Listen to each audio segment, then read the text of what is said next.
Bem, hoje nós estamos nesse momento tão lindo. Acho que nem todo mundo tem um profundo conhecimento da história de Jonas, né? A única coisa que muitas vezes a gente tem no coração é que Jonas um dia foi engolido pela baleia, né? E a baleia vomitou Jonas nas praias nas praias de Nínive, né? Nas areias das praias de Nínive. Mas a história de Jonas ela é muito mais do que isso. Ela é uma história de um homem que era um homem temente a Deus, né? E é uma história muito linda. Eu acho que é importante a gente colocar alguns pontos. Um dia Deus, olhando para Jonas, ele chamou Jonas a ser um profeta. E Jonas foi convidado a levar a palavra de Deus ao coração dos ninivitas, que era um povo que precisava de uma conversão profunda. Mas aconteceu que Jonas não tinha uma profunda simpatia pelos ninivitas. Então ele não queria de jeito nenhum ser levado para aquele lugar para levar aquele povo à conversão. Mas o sinal e o chamado de Deus era muito forte. E um dia Jonas disse para Deus: olha, o senhor está me pedindo para ir para Nínive, mas eu vou para outro lugar. Então Jonas entrou num barco, né? E quando ele estava lá no meio do mar, começa uma grande tempestade. E quando as pessoas que estavam dentro do barco começaram a ver que Jonas era um homem que tinha desobedecido a voz do Deus dele, do chamado do Deus dele, todas aquelas pessoas viram uma tempestade acontecendo e acharam que Deus estava castigando porque Jonas estava desobedecendo às ordens de Deus. Então o que as pessoas fizeram? Jogaram Jonas no mar, né? E quando ele foi jogado no mar, segundo a leitura, ele foi tragado por uma baleia. E a baleia levou ele para as praias de Nínive. Deus tinha mandado ele para o sul, ele foi para o norte. Mas a baleia veio e tragou ele, levou ele lá e vomitou ele nas praias de Nínive. E assim ele foi levado a levar aquelas pessoas a uma verdadeira conversão. E aí entra a história daquele povo. Aquelas pessoas que estavam ali naquele lugar, elas começaram a entender o sinal de Jonas. E elas começaram a fazer jejum, elas começaram a se colocar em oração. E aí todo aquele chamado que Deus fez através de Jonas aconteceu. E houve a conversão do povo de Nínive por causa da ação desse homem chamado Jonas. Mas o evangelho de hoje mostra que Jonas foi um grande personagem, um grande homem, né? E um dos sinais que Deus realizou foi esse. Foi chamar Jonas, levando a palavra de Deus, levar o povo de Deus à conversão. Um dia Jesus foi abordado diante das pessoas que estavam procurando nele um sinal. Ou seja, que sinal tu realizas, né? Ou queriam saber em Jesus, ou queriam ver em Jesus algo que fosse muito mais do que o próprio Jesus. Vejam, Jesus já tinha todas as características necessárias para alguém segui-lo. A gente não tem que pedir mais coisa para Jesus. Eu falo para vocês que quando a gente tem em mente quem é Jesus na nossa vida, a gente não fica pedindo sinais a Deus. Talvez você que esteja aqui, né, nesse momento, não parou para pensar, né, mas eu conversava com uma e com outra pessoa que dizia assim para mim: padre, o milagre já aconteceu na nossa vida, né? Nosso querido Rômulo, né, machucou o pé, por exemplo. Ele enfrentou a batalha dele e ele conseguiu estar aqui hoje, né? Então, a gente começa a perceber que muitas pessoas viveram esses sinais de superação e que foram sinais muito, muito lindos, né? E aí a gente às vezes esquece de perceber nas mínimas coisas da nossa vida, Deus perto de nós, Deus agindo na nossa vida. Mas existem aqueles que ainda querem sinais de Deus. E Jesus vai dizer: aqui está quem é maior do que Jonas. Ou seja, se Jesus é maior do que Jonas, ele está nos chamando a viver uma verdadeira conversão, a nos voltarmos para ele.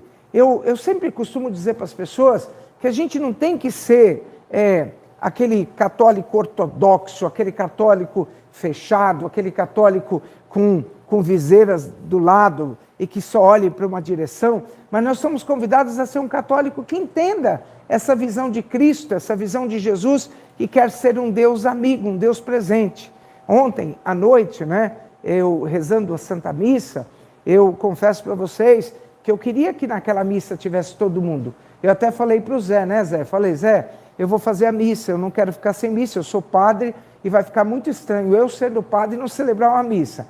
Mas o que eu fiz naquela missa? Eu coloquei todos vocês naquela âmbula que eu estava celebrando, né? Naquela hóstia que eu estava celebrando, porque eu sabia que muitos de vocês não podiam estar ali. E aí quem estava na missa percebeu que eu falei assim, que Jesus, Ele quer ser nosso alimento, Ele quer nos alimentar. Quando eu levantei a hóstia para entregar para as pessoas, eu falei, olha gente, eu estou com a Eucaristia aqui na mão, mas muitas vezes a gente não entende que Jesus quer ser o nosso alimento, mas a gente não quer ser alimentado por Ele.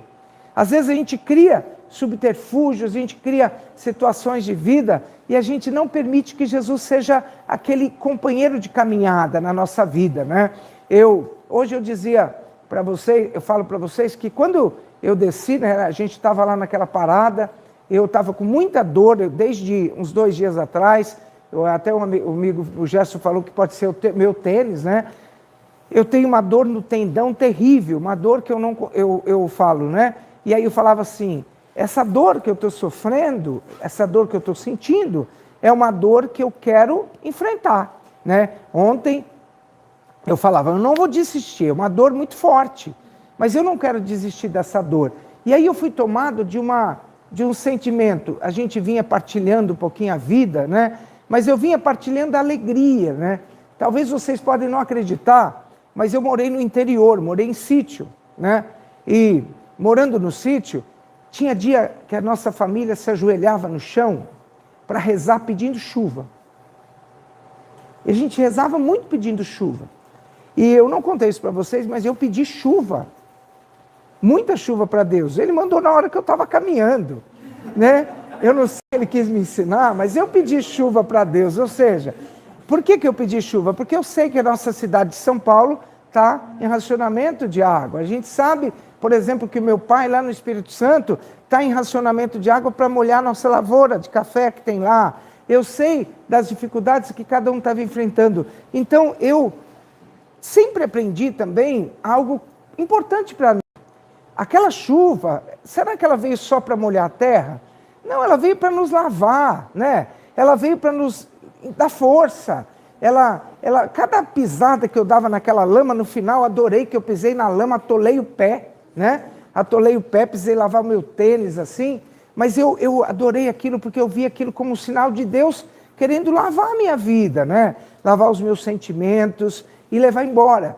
E eu sempre também tive na minha vida a visão da chuva como algo benéfico. Na minha terra se dizia que quando uma moça casava, era porque ela cozinhou na panela, né? E quando chovia no casamento de uma pessoa, lá se diz que a pessoa vai ser feliz no casamento, que a chuva, para quem está no lugar de seca, ela é sinal de bênção. E às vezes a gente não percebe isso na nossa vida, né? Às vezes a gente fala assim, ó, pegou fogo lá na Amazônia, pegou fogo lá no Pantanal, pegou fogo em tal lugar, mas a gente esquece de perceber a bênção de Deus que estava acontecendo sobre cada um de nós, né? Garanto que todo mundo que estava lá descendo o morro falava assim, eu queria tomar um chocolate com conhaque, né? Não tinha conhaque lá no chocolate lá de cima, né? Até pedi um chocolate com conhaque para ver se aquecia as minhas entranhas, como diz o outro, mas não tinha.